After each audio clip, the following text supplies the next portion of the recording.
भ्रमर गीत सूरदास जी द्वारा रचित सूरसागर में तृतीय और दसम सर्ग में स्थित है। भ्रमर गीत में का परिचय इस प्रकार है कि एक दिन उद्धव नंद बाबा की पौड़ी में बैठे हुए थे और वहाँ पर गोपियाँ बैठी और वो जो है योग का संदेश देने लगे कि तुम श्री कृष्ण को भूल जाओ और योग करो। तो गोपियों ने कहा कि देखो ये जो भ्रमर है पुष्पों पर बैठ रहा है, कभी किसी पुष्प पर और कभी किसी पुष्प पर, बिल्कुल ठीक वैसे ही तुम भी भ्रमर हो,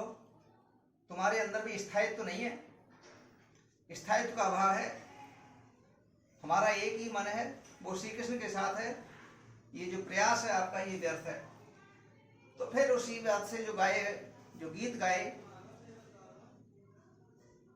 जो गीत थे वे भ्रमर गीत के नाम से प्रसिद्ध हुए।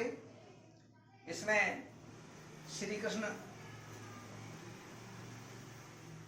को भेज रहे हैं संदेश या गोपियां श्री कृष्ण के पास संदेश भेज रही हैं, दोनों का आदान प्रदान इसमें दिया गया है। दोनों के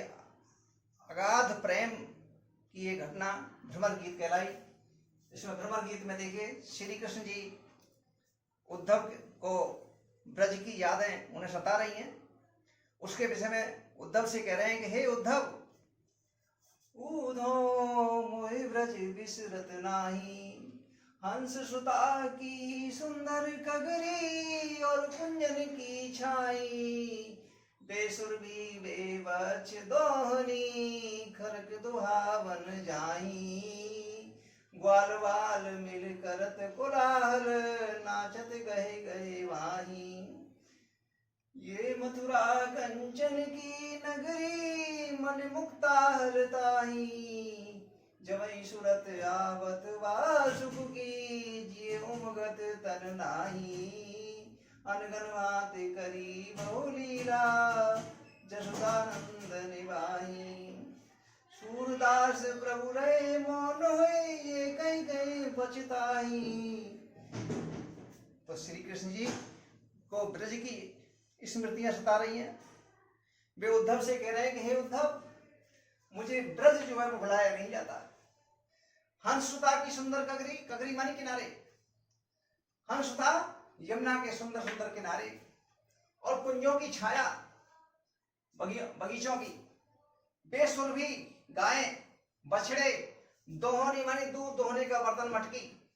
खरिक गाय बांधने का स्थान बाड़ा, और दुहावन जाए दूध दोहने के लिए जाना, ग्वाल वाल मिलकर कोलाहल, ग्वाल वाल मिलकर के उनका शोर करना और एक दूसरे के बाह पकड़ पकड़ करके नाचना, ये सब मुझे याद आता रहता है, ये मुझसे भुलाया नहीं जाता। हालांकि यद्यपि ये मथुरा कंचन की नगरी है, कंचन की नगरी सोने की नहीं, लक्षणाम बात करें तो सब प्रकार के सुख है मथुरा में, फिर भी जो है मणियों और मुक्ता मणियों से युक्त है। लेकिन जिस समय मुझे उस ब्रज की याद आती है, उन लीलाओं की, तो मेरा मन जो है वो उमड़ने लगता है, उखड़ने लगता है, और ऐसा लगता है शरीर की मैं शुद्ध बुद्ध भूल जाता हूँ। अनगन भात करी वो लीला, अनगन मानी अनगिनत असंख्य लीलाएं की हमने वहां पर, और यशोदा जी और नंद बाबा उसे सब सहन करते रहते थे। सूरदास जी कहते हैं इस प्रकार से श्री कृष्ण जी जो है मौन हो करके बड़े पछता रहे हैं और ब्रज को याद कर रहे हैं। इसमें क्या है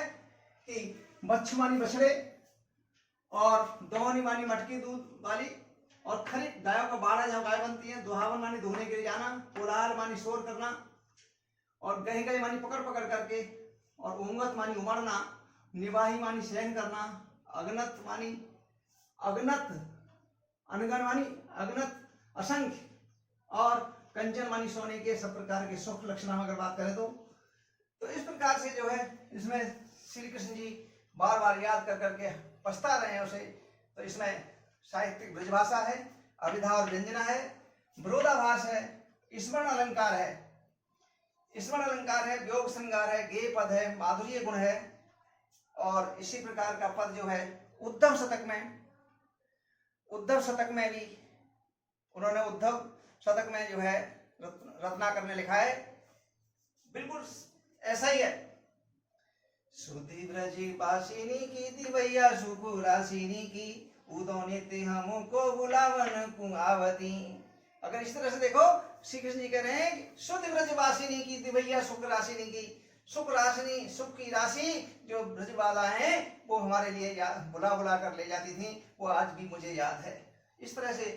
उदो नित्य हमको बुलावन को, नित्य मानी रोजाना प्रतिदिन हमें बुलाने के लिए आती थी। ऐसे उद्धव शतक में भी इसी प्रकार का वर्णन मिलता है। और ये बड़ा श्री कृष्ण के वियोग का, उनके स्मरण का ये बहुत अच्छा उदाहरण इसमें दिया है। श्री कृष्ण जी जो है ब्रज को याद कर रहे हैं, बाकी